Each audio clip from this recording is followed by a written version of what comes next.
Bonjour à ceux et celles qui nous rejoignent dans notre module La Bonne Nouvelle. Le pasteur Josias vous invite à proclamer cette parole sur votre actualité personnelle. Ebenezer, jusqu'ici, l'Éternel nous a secourus. Pourquoi cette déclaration, me direz-vous? C'est une reconnaissance de la divine providence. Si ce n'était pas l'intervention divine dans votre existence, vous ne seriez pas qui vous êtes aujourd'hui. Ebenezer, jusqu'ici, le Dieu de la vie est venu donc en aide à vous, madame, à vous également, monsieur, à votre demande ou à votre insu, bien des fois. Après avoir encouragé les parents lors de notre dernière session, je voudrais donc avoir un cœur à cœur avec toutes les personnes impliquées, engagées auprès de la nouvelle génération. La liste des professionnels, des bénévoles mobilisés dans la formation d'une future femme de valeur ou d'un futur homme de valeur, cette liste est vraiment non exhaustive. Comme les anciens le faisaient remarquer, l'éducation d'un enfant ne se fait jamais seule. Les parents ou les représentants légaux ne peuvent seuls assurer cette tâche immense.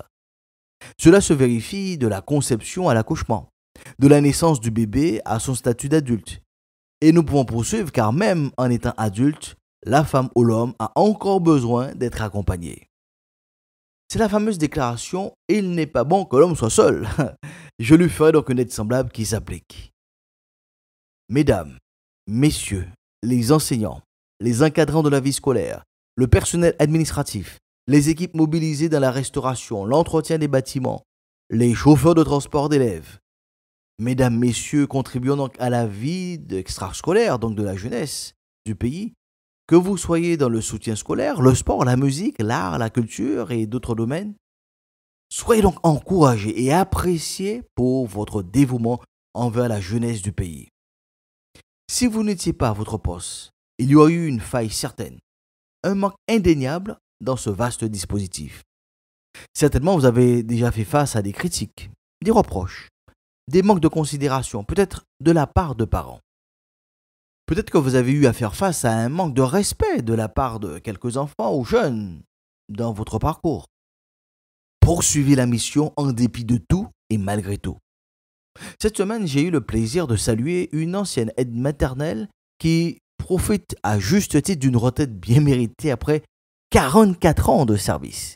Entendez bien, 44 ans de service. Elle a vu passer des générations où des enfants sont devenus parents, voire même grands-parents. En cette nouvelle saison qui débute, je vous invite à vous remémorer les raisons, les motivations de votre engagement dans l'activité que vous exercez actuellement auprès donc de la jeunesse de notre pays, soit bénévolement ou pour un salaire. Rappelez-vous de ce qui vous a attiré, des convictions qui vous ont animé quand vous avez donc commencé cette belle aventure de la transmission, de l'accompagnement et bien donc des enfants du pays. La jeunesse de votre parcours est importante. La motivation, la vision, les croyances qui vous ont animé les premiers jours forment bien donc la base inébranlable de votre carrière. Je m'adresse à celles et à ceux qui sont peut-être dépités, déçus, celles et ceux qui peuvent regretter leur choix de carrière. Laissez-moi vous dire 3 choses. Premièrement, c'est honorable ce que vous avez fait jusqu'à présent. Vous avez donné de votre personne, de votre temps pour vous investir, pour contribuer à la réussite du projet de chaque enfant. C'est une preuve d'amour que vous donnez. Quand vous donnez de l'amour de manière désintéressée, ne regrettez jamais le bien que vous avez fait. Et ce, quel que sera le résultat d'aujourd'hui. Deuxièmement, c'est appréciable. Si vous avez eu ou si vous avez actuellement donc vos propres enfants que vous devez éduquer. C'est une vraie leçon d'altruisme, de partage. Et même si vous n'avez pas eu ou vous n'avez pas d'enfant, cela n'enlève rien à votre abnégation. Je crois qu'il est important de prendre le temps de vous encourager. Monsieur, madame, quelle que soit votre fiche de mission auprès donc de la jeunesse de notre pays. Ne vous laissez pas abattre par l'environnement actuel. Que la situation générale du pays, en France ou dans le monde, n'altère pas votre ardeur et votre détermination à voir l'émergence d'une nouvelle génération préparée à prendre le destin du pays en main. Continuez donc à travailler de mieux en mieux, donnant le meilleur de vous-même, libérant votre potentiel, recherchant l'excellence dans le service que vous rendez au peuple, tout en sachant que votre travail ne sera jamais vain. Oui, entendez bien ce message, votre travail ne sera jamais vain. Car celui qui vous accorde la respiration, la force, l'intelligence pour mener de front tous vos engagements, il collabore aussi avec vous dans la vie de chaque enfant, dans la vie de chaque jeune du pays. La promesse donc du cultivateur appliquée aux parents lors de notre dernière session est aussi valable pour vous. Le cultivateur qui se donne de la peine doit être le premier à recevoir sa part des fruits. Donc, nous pouvons dire avec assurance, le directeur d'école, le principal d'un collège, le proviseur d'un lycée, l'inspectrice d'académie, la rectrice, l'enseignant, le professeur qui se donne de la peine doit être donc le premier ou la première à recevoir sa part donc des fruits. Il en est de même pour les AXEM, les CPE, les psychologues, les agents administratifs, d'entretien, de restauration, qui se donnent de la peine, ils doivent être donc parmi les premiers à recevoir leur part des fruits. Oui, toute personne engagée dans les activités extrascolaires en tant qu'animateur, entraîneur, professeur, encadrant, dans une association sportive, une école de musique, une école artistique, une structure de soutien scolaire ou autre, oui, toutes ces personnes qui se donnent de la peine doivent être donc parmi les premiers à recevoir leur part donc des fruits. Après avoir vu passer des centaines d'enfants, de jeunes, chaque année, comment pouvez-vous recevoir votre part des fruits? Voyez-vous, il y a la loi du 1 sur 10. Le rapport est peut-être faible, mais il a le mérite d'exister. Cette loi enseigne que 100% des personnes qui ont été au bénéfice de votre engagement n'exprimeront pas de gratitude à votre égard. Il y aura de l'oubli ou de l'indifférence. Mais une chose est sûre, il y a toujours 1 sur les 10 ou 10 sur la centaine qui exprimeront donc une reconnaissance, un petit merci, une appréciation pour votre contribution. Madame, monsieur, quelle que soit votre contribution donc auprès de notre jeunesse, ce jour arrive. It's coming soon.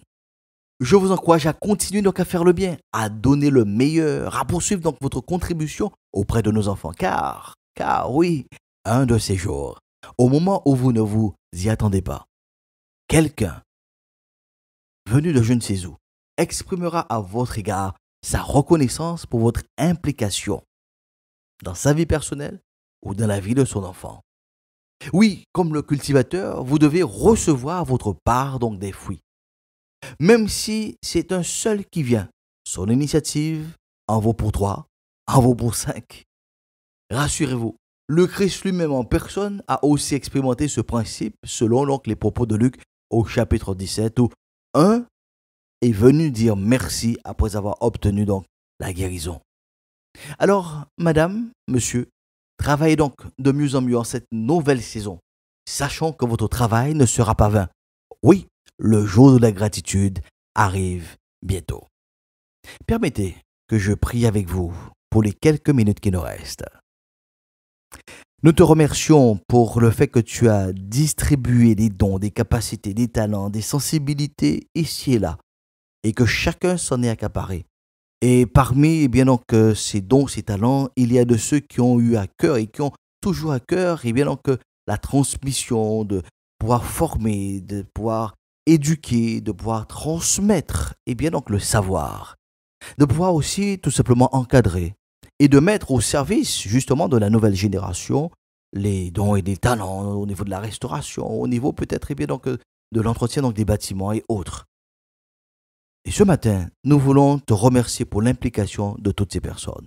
Et nous prions d'une manière particulière pour qu'ils soient hommes, pour qu'elles soient les femmes aussi, qu'elles soient donc tout simplement reboostées, encouragées, redynamisées pour cette nouvelle saison 2022-2023.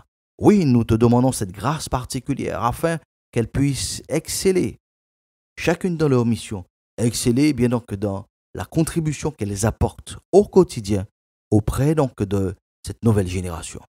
Nous prions vraiment que ce soit une année particulière et spéciale et surtout que ce jour puisse arriver bientôt. Oui, que ce jour arrive bientôt dans leur existence, dans leur parcours professionnel ou de bénévole, où un merci, une reconnaissance sera exprimée parce qu'à un moment donné, ils ont contribué et participé à la réussite et bien donc d'un enfant du pays. À toi seul soit toute gloire. Au nom de Jésus. Amen. Nous sommes donc arrivés au terme donc de notre session, la bonne nouvelle. Merci donc d'avoir été à l'écoute. Le pasteur Joseph reste donc disponible au 06 90 847 847. Et ensemble, je vous invite à ce que nous puissions proclamer bien donc sur l'ensemble et bien donc de ceux qui contribuent à l'émergence de cette nouvelle génération. La paix de Dieu soit avec vous pour une meilleure saison.